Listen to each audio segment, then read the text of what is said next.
sono animado aí?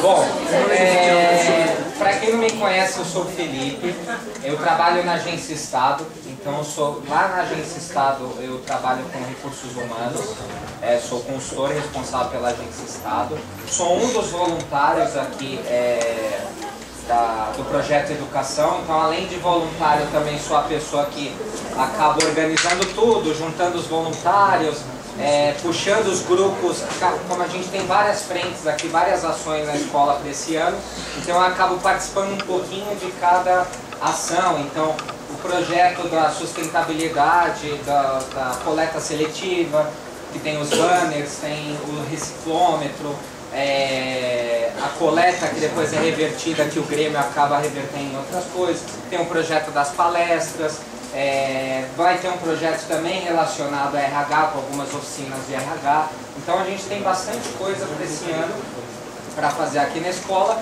e hoje a gente está com a segunda palestra da série Palestras. A primeira foi de sustentabilidade com o Daniel da WWF, não sei se vocês participaram ou alguém aqui participou, e hoje a gente vai falar um pouquinho sobre valores morais.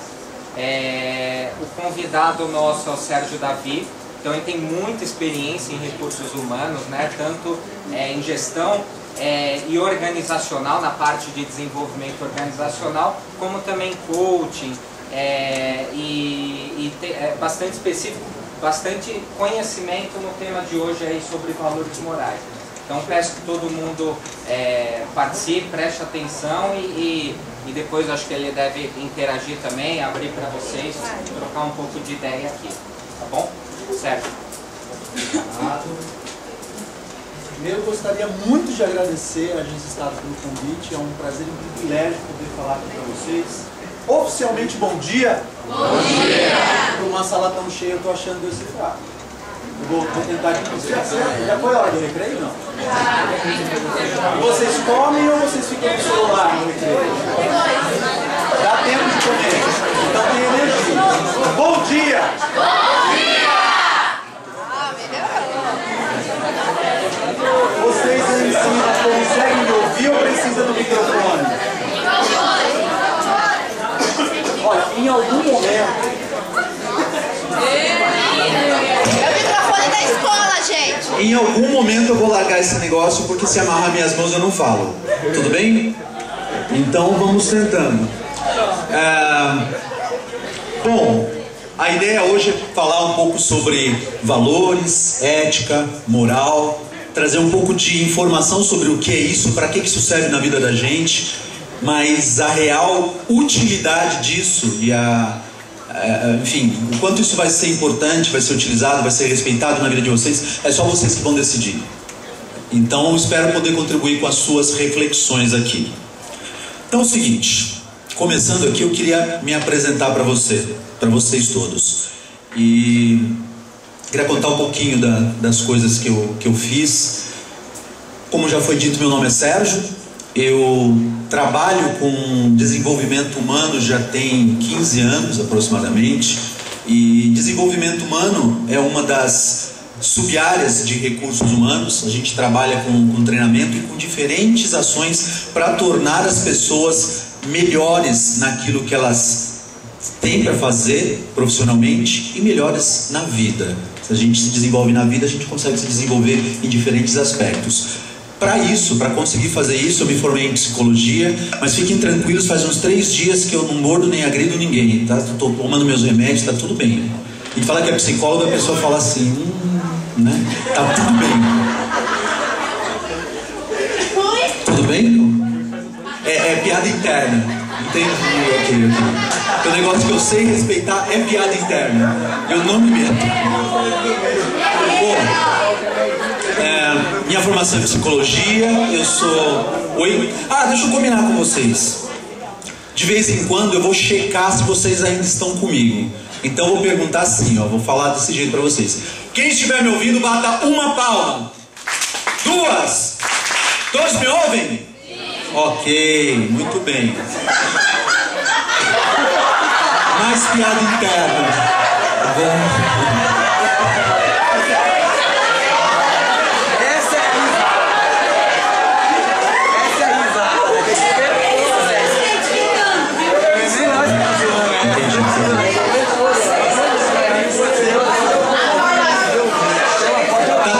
ótimo. Eu acho que já, inclusive, você tem corda bastante, já eu percebi. No teatro a gente tem que dar o tempo da risada, né? Não pode continuar o texto assim no meio da risada, a gente tem que esperar. Então eu espero tranquilamente, não tem problema. Bom, sou pós-graduado em gestão estratégica de pessoas. Como o Felipe já comentou, eu sou coach, que é um profissional que ajuda pessoas a realizarem coisas, né? É desenvolvimento humano também. Para quem não conhece, PNL é uma outra coisa que eu fiz também, programação neurolinguística, estuda diferentes formas de comunicação. E, bom, hoje eu trabalho atendendo profissionais interessados em melhorar nas suas carreiras. Muitos são gestores, executivos, seja em coaching ou em treinamentos. É disso que eu vivo hoje, além de ser ator e cantor. São coisas que eu também faço e que agregam ao meu trabalho. E, bom, só para vocês saberem um pouco mais de mim, eu sou casado. Tenho uma filha de 5 anos, espertíssima, danada ao extremo. Estava comentando aqui enquanto vocês subiam que a nossa intenção era que vocês, de dentro da escola, imagina se não vão pro fundão, né? Então a gente colocou os blocos até um pedaço, assim. Tranquilamente, sem constrangimento, vocês cataram o bloco e foram lá pro fundo. Não tem constrangimento. Igual as crianças de hoje, né? No meu tempo, a minha mãe olhava assim pra mim, eu entendia tudo. Aquele olhar era uma conversa inteira. E eu entendia bem, eu ficava bem quietinho. Hoje minha filha pergunta pra mim: o que você tá me olhando, papai? Não tem problema. Bom, falando um pouquinho mais de mim, né? Como é que eu cheguei até aqui? Eu sou de uma família humilde, enfim, sou filho único. Meu pai era mecânico, minha mãe, ela era cabeleireira. E bom, a gente viveu como pôde, né? Com algumas restrições. E minha mãe, quando casou-se, ela abdicou da carreira dela. Ela amava ser cabeleireira. Mas meu pai tinha um discurso muito característico do tempo em que eles se casaram, que era assim: mulher minha não trabalha. Então ela deixou o trabalho porque ela arrumou uma outra profissão, que era ser esposa. E meu pai era mecânico. A minha mãe, ela era muito talentosa no que ela fazia. Na época, estou falando dos anos 60. Ela trabalhava numa fábrica, ela era costureira, mas aos finais de semana ela era cabeleireira. E ela passava assim das 9 da manhã até o final do domingo trabalhando. Às vezes entrava, sabe, meia-noite ela estava fazendo cabelo, porque ela era muito boa nisso e ela adorava fazer isso. E meu pai era mecânico, mas ele sonhava em ser empresário. Ele falava muito, eu ouvi muitas vezes ele falando... não, porque quando tiver uma empresa tal, ele contava o que ia acontecer. Para vocês terem uma ideia, vocês conhecem patinete motorizado? Já viram? Normal, banal, né? Meu pai falava que queria criar um patinete motorizado nos anos 70. Não existia isso, e ele falava que queria criar. Mas ele era muito bom aqui, mas ele era pouco realizador. Ele era muito sonhador, mas ele realizava pouco. Então tinha um pai que era sonhador e pouco realizador, e uma mãe que realizava muito, mas que tinha abdicado do sonho dela. E a gente passava os nossos perrengues lá, né, para vocês terem uma ideia. A gente foi despejado de uma casa, e aí eu e minha mãe fomos morar com um parente. Meu pai ficou morando na oficina. Quando nós nos juntamos outra vez, a gente foi para um lugar, para um bairro. Era ser uma estrada, tinha mato desse lado. E nessa direção, à direita, era onde a gente ia morar. Ele tinha conseguido uma casa lá. Indo para lá, eu olhei, eu tinha 7 anos. Eu olhei e vi que tinha uns barracos assim do outro lado. Falei: nossa, que esquisito, né? As pessoas conhecem como favela. E estava lá do outro lado. E a gente morou naquela casa à direita. E só que lá tinha um tempo certo para a gente morar, porque aquela área ia ser desapropriada. Vocês sabem o que é isso? Quando as autoridades, enfim, a prefeitura, o governo, paga para você um valor X, mas te obriga a sair dali porque ele vai construir alguma coisa ali. Então a gente tinha um tempo para sair. Meu pai, como era sonhador e menos realizador, não buscou um outro lugar. Então a gente saiu dali, assim, foi bem difícil. E para onde que a gente foi? Atravessamos a rua e fomos morar na favela. E ali a gente morou durante alguns anos. Só para vocês entenderem qual que era o contexto. Meu pai chegava muito tarde às vezes, ou porque ficava no bar, ou porque, sei lá, onde estava. E muitas vezes à noite, minha mãe dizia, depois eu soube, né, que ela ouvia passos assim em volta. Tinha um cercadinho que a gente chamava de quintal. Então, em tese, aquela era uma área privada, né? Mas a gente ouvia passos de noite assim em volta da casa. Ela contou uma vez que depois de ouvir passos uma noite, ela começou a ouvir uma movimentação e começou um tiroteio. Então, eu já estava dormindo, ela colocou... Vocês acham que se atirar com um revólver na direção de um barraco, atravessa? Pois é, minha mãe, eu estava dormindo, se ela estava assustada, imagina o quanto eu também ficaria. Então ela encheu de cobertores e almofadas em volta de mim, o quanto ela pôde, e deitava no chão e orava para que aquilo acabasse. Era um pouco dessa realidade. E aconteceu uma vez que a minha avó ficou doente, a mãe da minha mãe ficou doente, ela não pôde mais morar sozinha, ela foi morar com a gente. E nesse momento, a minha mãe, que era realizadora, resolveu, isso não vai continuar. Então ela voltou a trabalhar e, como ela estava muito tempo afastada, minha mãe tinha 40 anos mais do que eu. Então, se eu tinha uns 7, 8 anos, ela estava com quase 50. Então ela foi trabalhar na casa daquela sobrinha onde a gente morou, que tinha tido o segundo filho e precisava de alguém que cuidasse. Minha mãe foi ser doméstica e cuidar dos meus primos e cuidar da casa. E dessa forma foi que ela conseguiu que a gente saísse de lá, porque aquilo não acomodava bem a nós. Imagina uma senhora de 80 anos. A gente saiu de lá e voltamos a morar numa casa, num bairro, na freguesia do Ó. E, bom, eu era muito tímido. Eu tinha dificuldade de conversar com as pessoas olhando nos olhos. Mas eu queria muita coisa da vida. Eu, por exemplo, não queria aquela condição para mim. Aquilo para mim não era legal. As pessoas não respeitavam. Pelo menos no meu ponto de vista ali, para mim, eu não me sentia respeitado pelas pessoas pelo fato de morar na favela. Então eu queria muita coisa da vida. E quando eu estava com 15 anos, eu comecei a fazer teatro. Eu olhava para a TV e sonhava com o que tinha lá do outro lado. Eu não tinha coragem de fazer nada parecido com aquilo, mas eu sonhava com aquilo. Então eu comecei a fazer teatro no colégio. Um grupo de teatro se apresentou no colégio e convidou os alunos e eu comecei a fazer teatro. Isso abriu um universo para mim. Aqui eu fui descobrindo potencialidades em mim que eu não sabia que existia. E o ator, ele é um pouco ladrão, porque como é que você constrói personagem?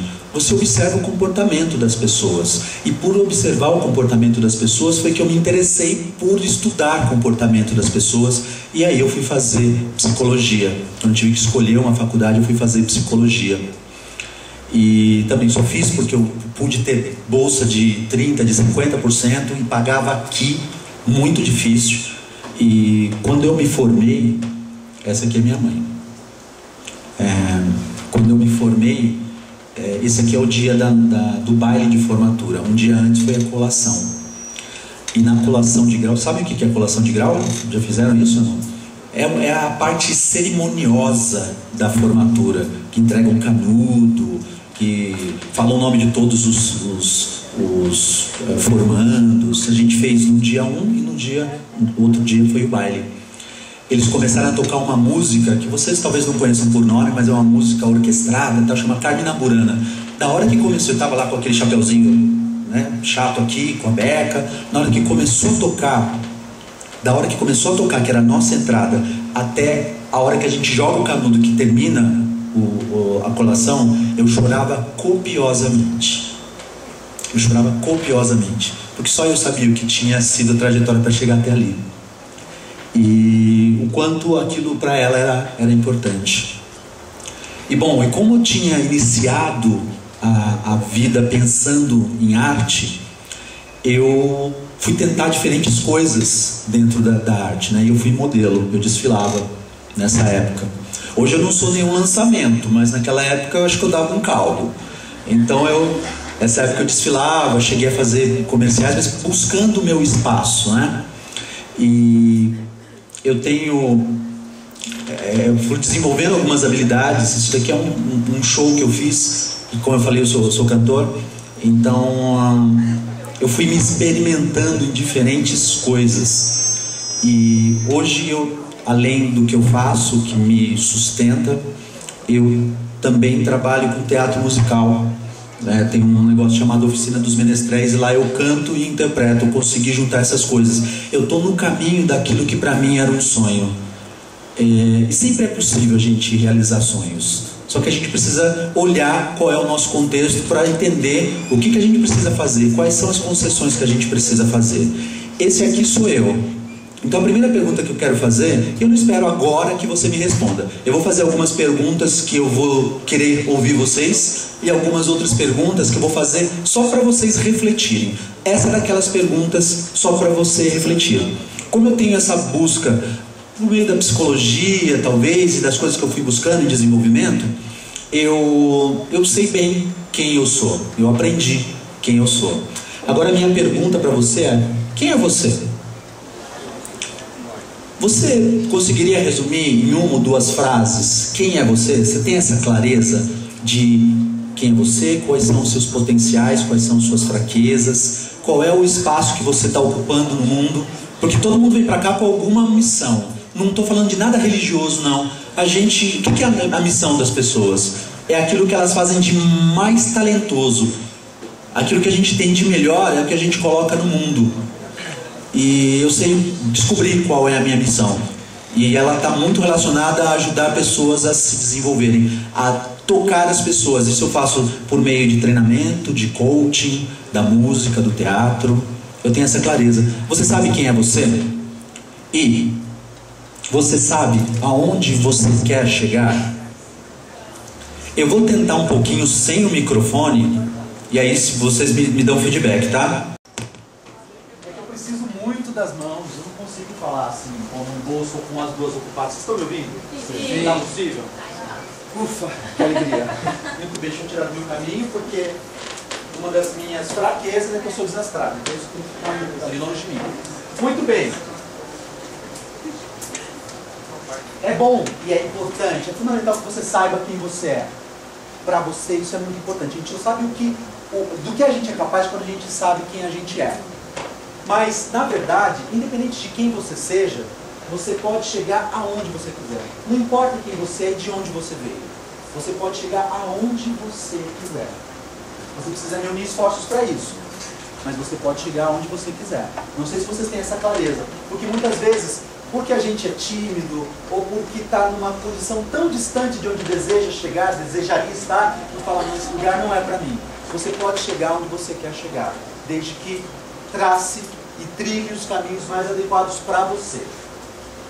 E quando a gente pensa no crescimento, na trajetória profissional, trajetória de vida, é como se a gente fizesse uma plantação, a gente plantasse algo e cultivasse a vida. Vou fazer aqui uma analogia da vida como sendo uma árvore. E nessa árvore a gente tem ali, olha, a vida pessoal, a vida profissional. Alguém aqui já trabalha, não? Ok. Então, a vida profissional não é estranha para alguns. Aí a gente tem as nossas conquistas, realização de alguns sonhos, sucesso, satisfação pessoal. Mas tudo isso só é possível por conta do alicerce, da raiz que é composta por valores, moral e ética. A gente só chega a um lugar consistente, bom e duradouro quando a gente respeita isso aqui, ó. Tem gente que chega muito longe e consegue estar muito bem, mesmo não levando isso em consideração. Mas tem um risco. E às vezes não é duradouro. Então você quer sustentabilidade na tua vida de sucesso? Isso aqui é importante você pensar. Essa é a reflexão que eu estou propondo hoje que nós façamos aqui. Refletir sobre valores, moral e ética. Tudo bem até aqui? Está possível de acompanhar? Eu não gosto muito de monólogo, nem no teatro eu gosto de monólogo. Então, a todo momento que vocês tiverem dúvida, quiserem fazer um comentário, levanta a mão e fique à vontade. Eu acho fundamental. Não é porque é palestra que só eu preciso falar. Muito bem. Eu queria começar contando uma história para vocês, uma outra história. A história da Gabi. A Gabi e o irmão dela eram assim, crianças das mais animadas, divertidas, mais traquinas, aprontavam de tudo. Eles eram muito unidos quando criança. E como ele tinha 3 anos mais que ela, desde sempre ele foi o ídolo dela. E eles cresceram, e cresceram muito unidos. Eles eram os melhores amigos um do outro. O irmão dela, o Marcos, ele queria muito ser médico, porque os pais eram médicos. Então essa era a profissão dos pais, e como os pais ele queria ser médico. E ele pensava muito nisso, e quando chegou ao final do ensino médio, ou no último ano do ensino médio, ele começou a estudar muito. E já era a segunda vez que ele ia tentar prestar vestibular. Estou narrando lá o ensino médio, mas já tinha passado algum tempo, e ele ia prestar vestibular para medicina pela segunda vez. Ele não tinha conseguido passar a primeira vez. Vocês já ouviram falar do quanto é difícil vestibular para medicina? Sim. Alguém aqui quer ser médico? Uma pessoa, duas, ok, muito bem. Discretamente, vai que ele está perguntando e quer me chamar para falar alguma coisa, né? Leva o microfone lá para mim, tá melhor não levantar muito. Bom, o que acontecia? A Gabi, como era mais nova, ela não tinha muita preocupação ainda com isso. Ela não pensava no que ela queria ser, mas ela era muito estudiosa. Ela era muito aplicada. Sabe aquelas pessoas que são inteligentes aplicadas sem ser CDF? Então, as pessoas da sala, quando faltavam, recorriam a ela para pegar a matéria, porque sabiam que certamente ela tinha matéria. E quando não entendiam alguma coisa, se havia alguém na sala que podia sentar do lado e explicar, era a Gabi. Ela sabia muito sobre isso, porque ela se dedicava muito aos estudos. E ela estudava num dos melhores colégios da cidade dela. E tinha lá os melhores professores. Um deles, inclusive, era chamado para elaborar provas do vestibular. Vocês sabem que são professores que fazem a elaboração das provas que tem lá no vestibular, sabiam disso? Professores de colégio, muitas vezes. Então, um dos professores de lá era convidado para fazer isso, para elaborar as provas do vestibular.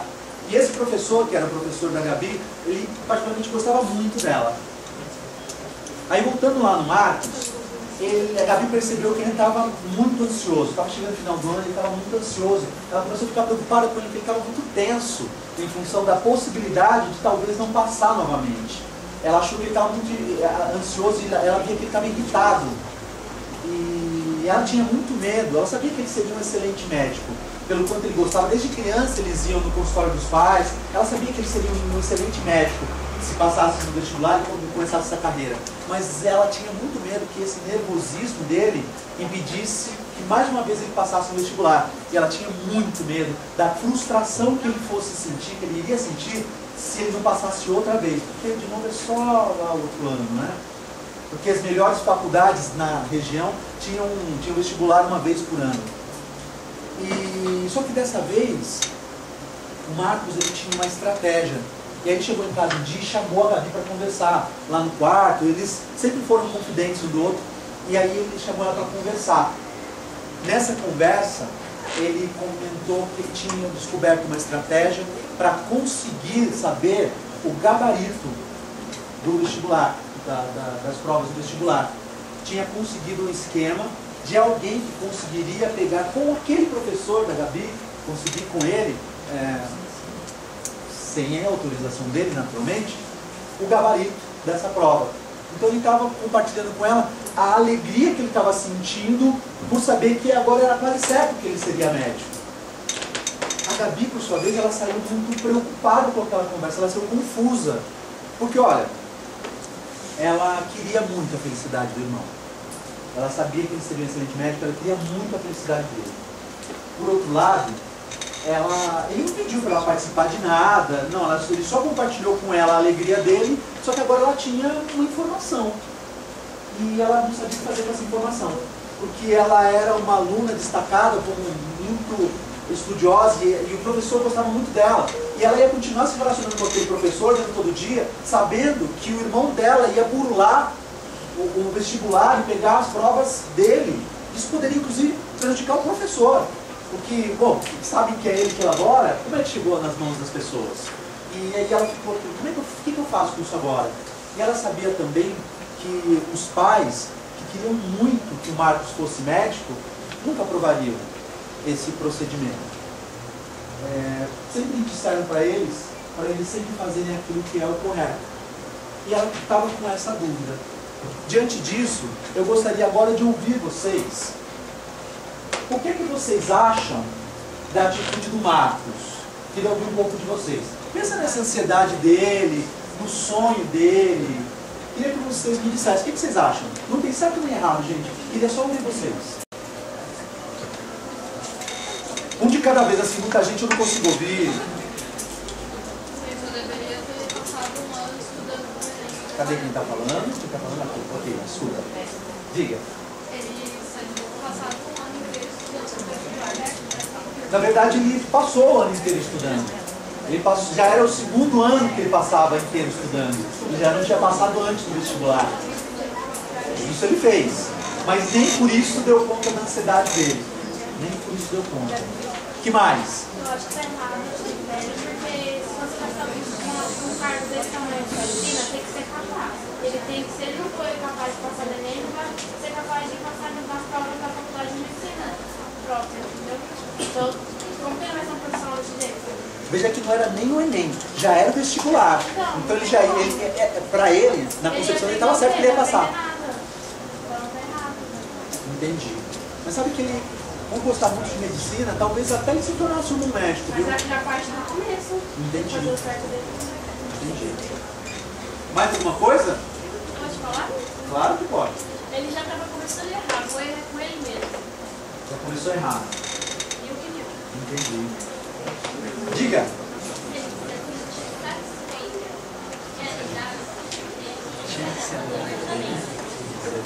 E aí a grande pergunta, vocês ouviram ou não? Não. Se ele quisesse se sentir satisfeito e realizado, ele tinha que fazer a coisa honestamente. Mas, Com certeza, a consciência limpa. oi? A consciência limpa. Então não sei se a dele não estaria limpa. Ele buscou isso, né? A gente está falando do nosso ponto de vista. E será que os fins justificam os meios? Não é? Vocês sabem que eu gosto de botar fogo, não gosto de concordar com ninguém. Por favor. Então, ele ia alcançar o objetivo dele, ele seria um bom médico. Filha da tua mão. Diga.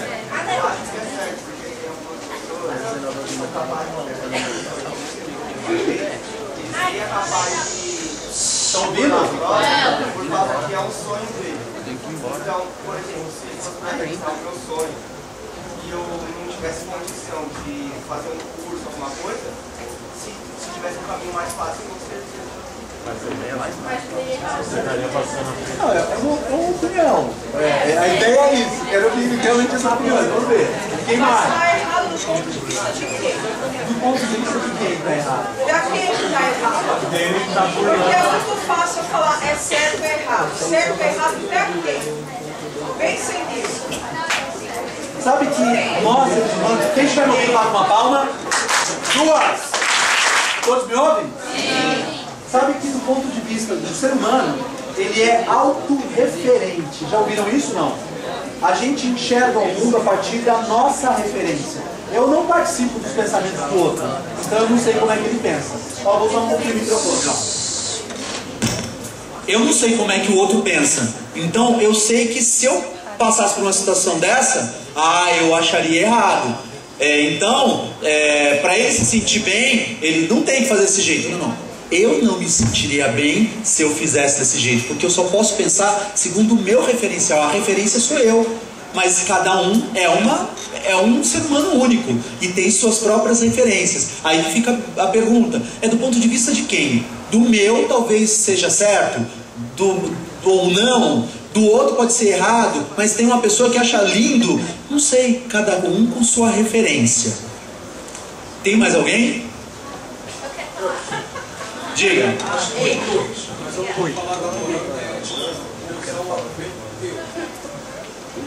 Falta de confiança. Porque se ele acredita em mim, você disse, se eu acredito em mim, eu posso chegar onde eu quiser. O fato dele recorrer a um meio ilícito, que aí ele está pegando as provas, ele está submetendo a prova, ele não está se submetendo ao mérito, significa falta de confiança. Se ele acredita nele, ele vai e encara, faz a prova com a certeza de que vai passar. Entendi. E pode, inclusive... Querem bater palma? Por favor. Isso.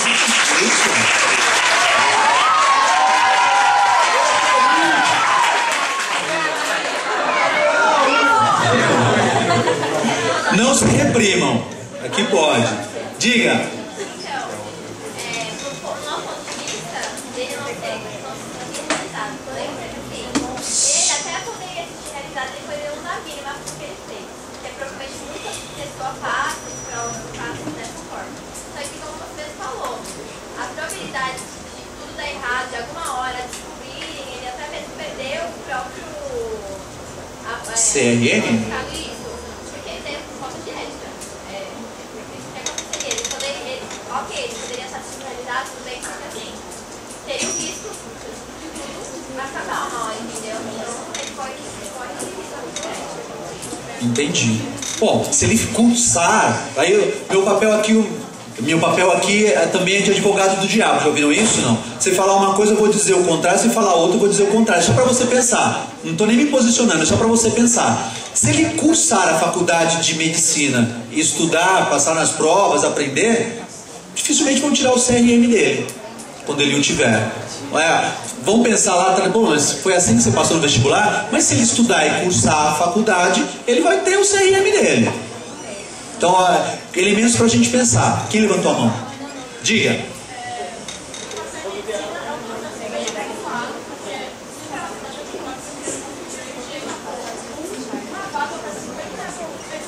Mais até.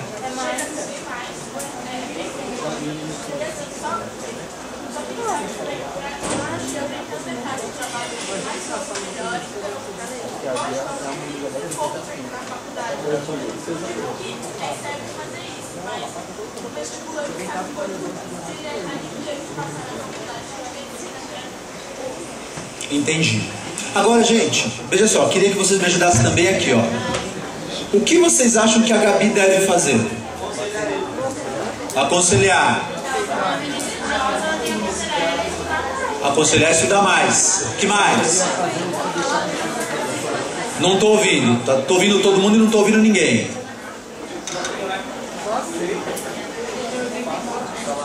Nenhuma sugestão para a Gabi? Desculpa, não te ouvi.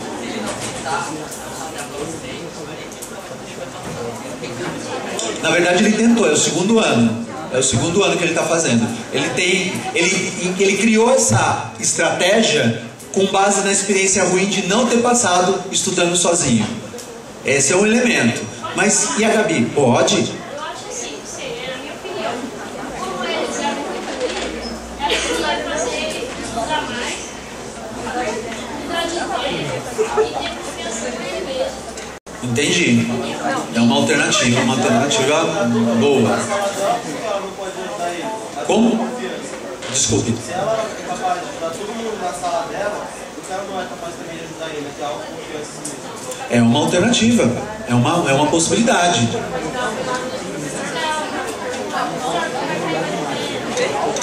Boa. Aí talvez a gente entre no mesmo caminho que ele está buscando. Porque quando você faz o vestibular, tem lá uma quantidade de coisas que você já sabe que vai ter que estudar, né? Não sei quem aqui já prestou como treineiro, mas tem lá uma quantidade de coisas que você sabe que você vai ter que estudar. Então, além daquilo, o que mais que o professor poderia dizer sem comprometer o trabalho dele? Não sei, né? Porque os outros não são queridinhos do professor e não tem o privilégio de poder perguntar diretamente para quem criou o gabarito, para quem criou a prova. Então, seria leal? Será que é correto também ela perguntar? Só estou perguntando. Tem uma coisa que eu acho que é muito pertinente. Todo mundo está preparado para receber o bônus. O bônus é passar, virar médico, firmeza. E o bônus? Porque se der merda, porque pode dar, pode. Ele pode descobrir, ele pode se prejudicar. Ele está preparado para o ônus ou ele só está se preparando para o bônus? Porque muitas vezes os jovens tomam um caminho sempre pensando assim, vou conseguir tal, mas a gente tem que sempre pensar na possibilidade de eu não conseguir. E aí, as pessoas estão preparadas para o ônus ou só para o bônus? E se viesse tudo dar errado, os pais descobrissem, fosse um escândalo nacional como teve no ano passado e vazou, ele estaria preparado? Para se ver envolvido nisso, né? Para encarar os pais depois disso? Os jovens estão preparados para os ônus da vida? Boa pergunta. Diga lá. Quando a pessoa só está preparada Então, é uma boa pergunta. A gente pode... Por isso que nós somos, que eu disse, nós somos autorreferentes. Eu posso responder por mim, eu ficaria com um tremendo peso na consciência. Vocês acham que todo mundo que faz alguma coisa que não é bem vista pela sociedade fica com peso na consciência? Nem todo mundo. E a gente não tem como saber como as pessoas vão agir, né?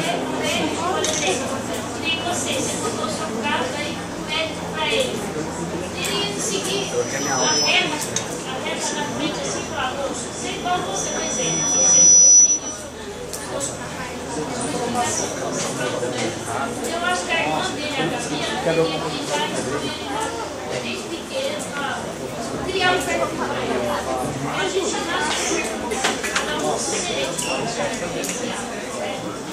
Eu acho que ela iria buscar ajuda para ele criança e até o final.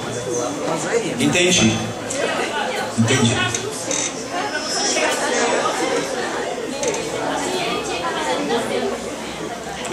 Acho que eu vou lá conversar um pouquinho com o Marcos, então.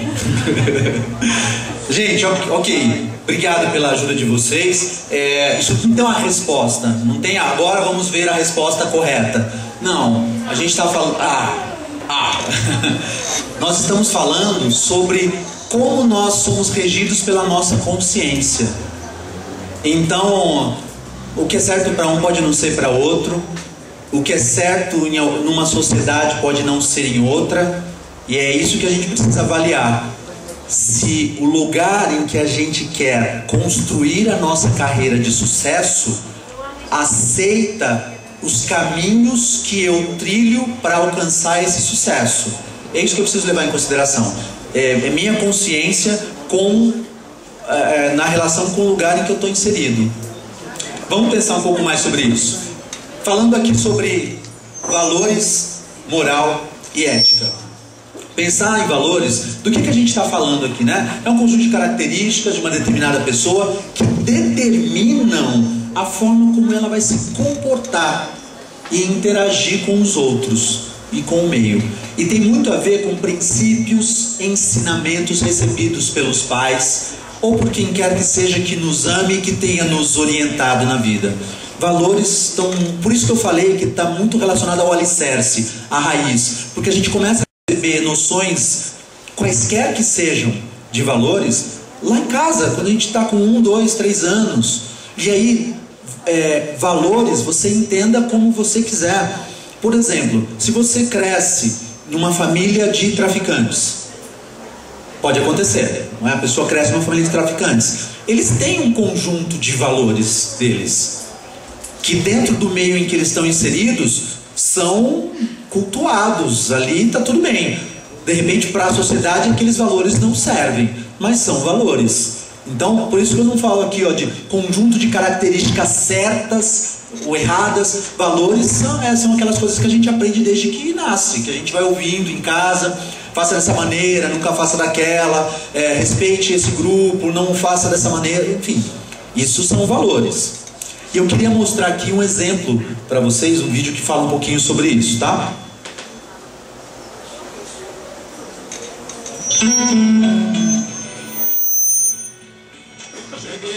Olá, papai. Oi, como vai, meu campeão? Bem. Olá, meu amor. Como foi seu dia? Bem. Olha o que o inteligente de seu pai comprou pra você. Um filme pirata. Que ainda não chegou ao cinema, né? Que legal, papai. Quer saber uma coisa? O quê? Eu também sou muito inteligente. Ah, você é? Sou. E por quê? Veja, me conta. É que tirei nota 10, super pirata. Como super pirata? É que copiei a prova do Luiz, um amigo meu. Olha, 10. Como assim copiei a prova do Luiz? Ué, tirei 10. Pirata. Como o teu filme aqui. Os filmes piratas têm imagem ruim, mas a sua como pai fica ainda pior. O que você está ensinando aos seus filhos? Valores. É disso que a gente estava falando. Esses eram os valores do pai, até constatar qual é o reflexo disso junto dos filhos. Então, falando sobre valores, é muito importante que aquilo que a gente fale, que a gente prega, que a gente faça. Isso é muito importante. Nós seremos vistos pelo meio por como nos comportamos, não pelo que nós falamos. As pessoas estão vendo o nosso comportamento. E é isso que o filho estava vendo do pai, o comportamento dele. Muito bem. Falando agora sobre moral. Vou deixar aqui um pouquinho de lado, tá? Pensando em moral, fala de algumas regras adquiridas através de cultura, educação. Também tem a ver com o que a gente recebe dos pais. Então lá tem uma raiz, um pezinho ali nos valores. Mas para a gente caracterizar e exemplificar da melhor maneira, moral é aquilo que a gente faz de adequado, mesmo quando nós não estamos sendo vistos. Exemplo, vocês sabem que não é adequado você andar em alta velocidade, na velocidade além do limite estabelecido por cada rua, cada região? Sabem disso? Que a gente é multado, inclusive, se a gente faz isso? Muito bem. Respondam só se vocês conhecem alguém. Tem aqui alguém que tem 18 anos? É tipo assim a tiazinha da turma, é isso? Brincadeira. Então, pensa em quantas pessoas vocês conhecem com mais de 18 anos que já dirijam, que respeitam a velocidade próximo do radar. Quando passa do radar, voa, sobe. Vocês conhecem gente que faz isso? Moral diz respeito a... Acho que eu vou pegar só. Moral diz respeito ao conjunto de regras adquiridas por meio de cultura, tradição cotidiana, está falando de onde eu vivo. Então, a regra de trânsito diz: respeite o limite de velocidade.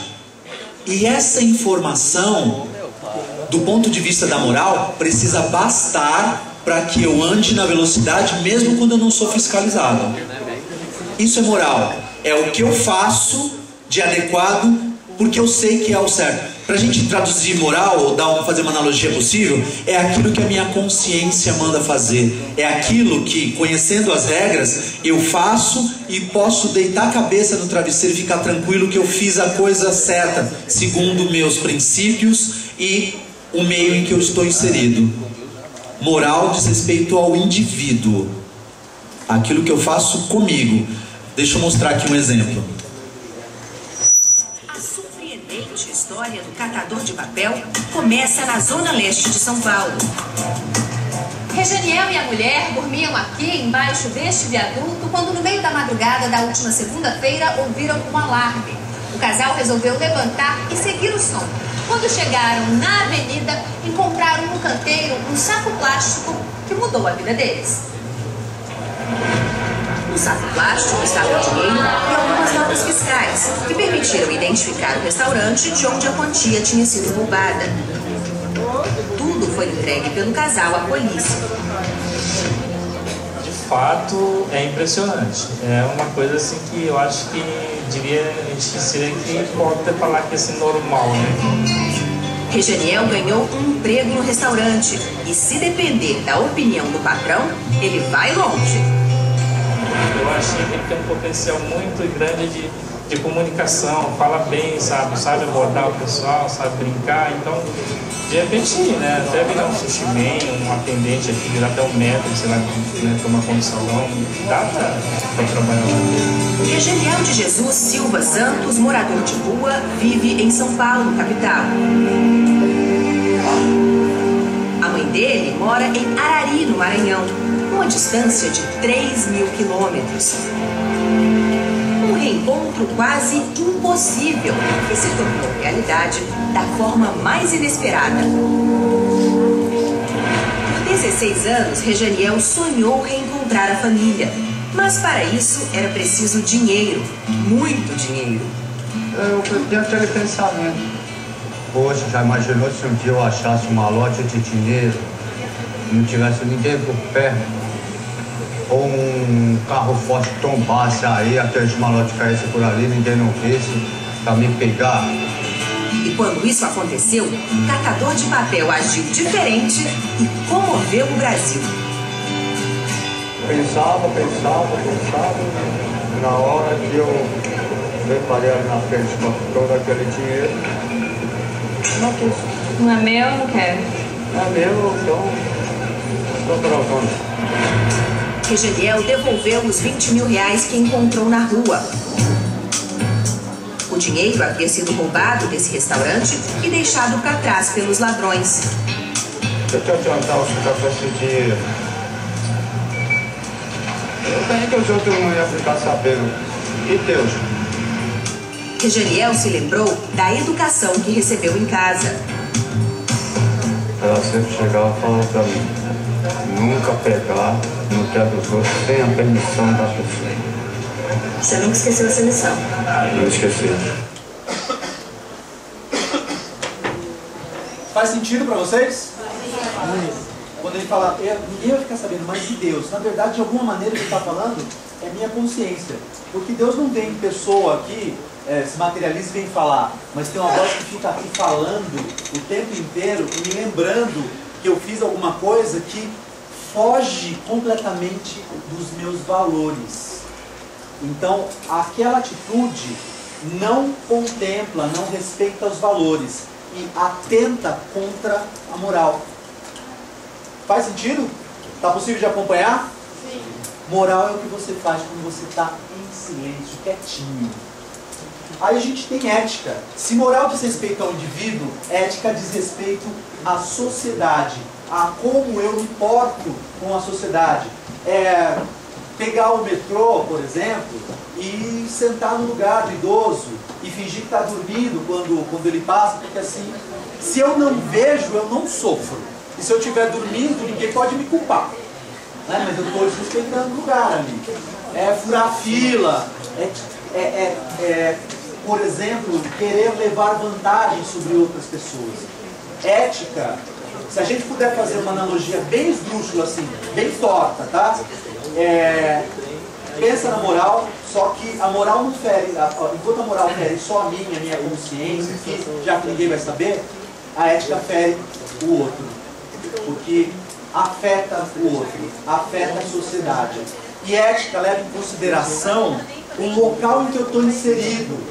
Por exemplo, podemos falar de questões religiosas até, ou espirituais, para trazer um exemplo de ética. Vocês sabiam que na Índia a vaca é sagrada? Sim. Já ouviram falar disso? Sim.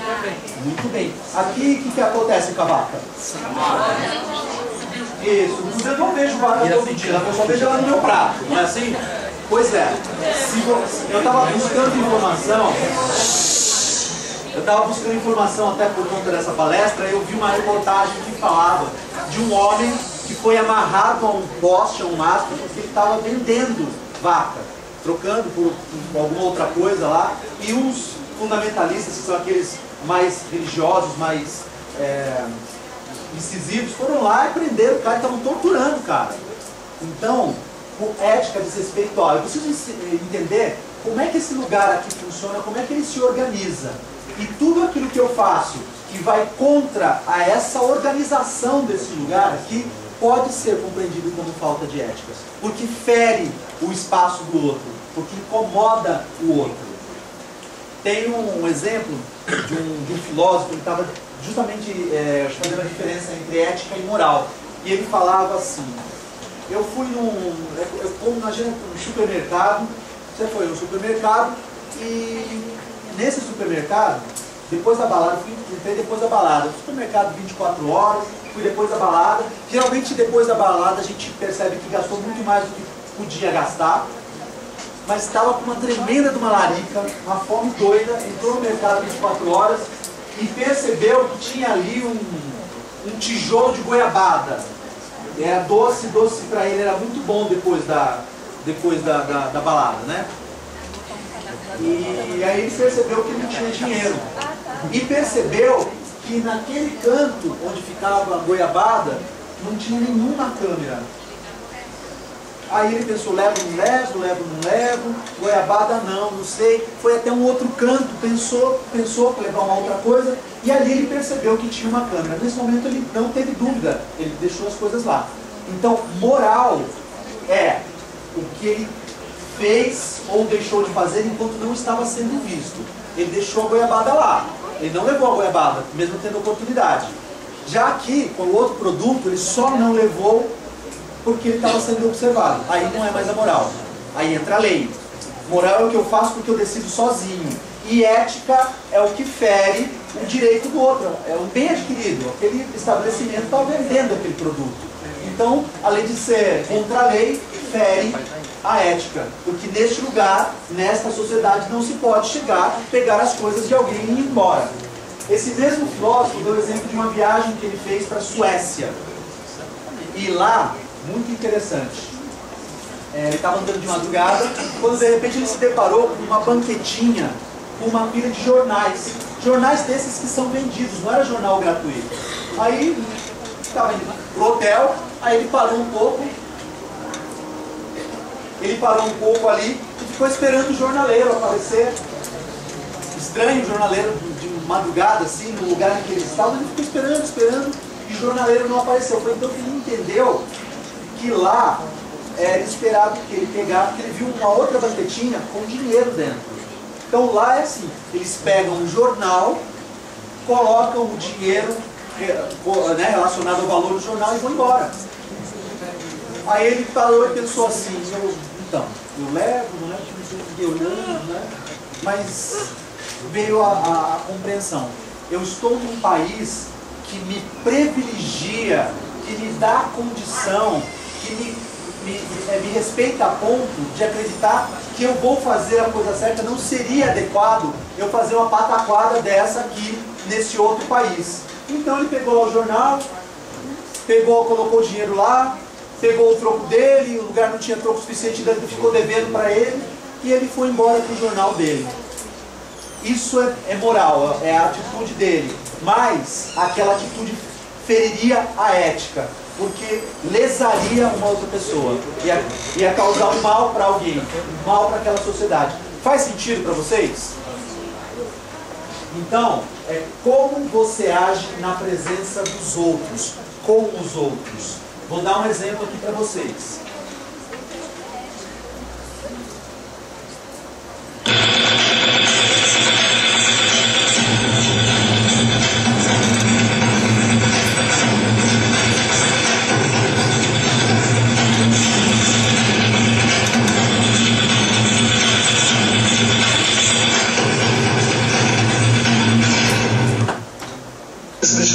No mínimo 6 dias você deixando meu avô. No mínimo 6 dias você deixando meu avô. Eu não vou, eu pego sozinho se quiser. Não, também na hora de sair fogo, sai fogo. Não, a gente tem que fazer, mas que preocupa. Não tem jeito a gente falar, vamos fazer. Tem 100 reais no bolso. Tem 100 reais no bolso. Tem 100 reais no bolso. Não, morrendo de medo. Não morrendo de medo. Não, mas ali todo o pessoal da Kombi ali tá todo esperto. Então, sem novidade, ele subia de lá e... que foi cometida, que a gente não pode aceitar em nome de uma empresa, que vocês ultrapassem a linha daquilo que é permitido, inclusive pela legislação. A vitória desta vez vai para o Grupo Arate. Então, uma tenda no meio da rua sem autorização da prefeitura é absolutamente ilegal. Vocês sabiam disso e resolveram correr esse risco. A gente chega à primeira grande conclusão de que o grupo foi irresponsável quando concordou em fazer uma ação que é absolutamente ilegal. Isso é uma coisa importantíssima, a ética e o pensamento de que eu preciso estar dentro das leis, principalmente numa ação pública de rua, é condição sine qua non, é condição absolutamente preponderante numa decisão como essa, e que levaria fatalmente. Vocês podiam ter pintado de ouro esse telefone, teriam feito o que vocês quisessem, mostrado o plano mais espetacular, ter colocado 5 mil pessoas lá dentro. E para mim, ética não tem grau, ou tenho ou não tenho decência, ou penso ou não penso direito. Não é muito longe disso não, senhor Eduardo. E digo dizendo que tinha o dinheiro no bolso, não tinha intenção. Gente, eu estou querendo uma sociedade, sabe? E aí, mesmo fosse funcionário, que grupo é uma bobagem desse tamanho? E ainda se fosse só bobagem do grupo ter errado junto, ainda tem essa história que não consigo digerir. Eu sempre falei que a ética prevalece sobre tudo. Ser feroz na competição, lutar contra tudo e contra todos se for preciso, não importa. Isso realmente a gente tem que ser no mundo de hoje, mas sempre com ética e com dignidade. Isso ninguém pode te pegar, não tem como. Ninguém vai dizer, ah, cara é agressivo demais, que bom. Então, cara é agressivo demais e desonesto. Você está perdido. Você pode ficar honesto 26 anos de carreira que eu tive. Pisa na bola uma vez. Acabou teus 26 anos. Não dá para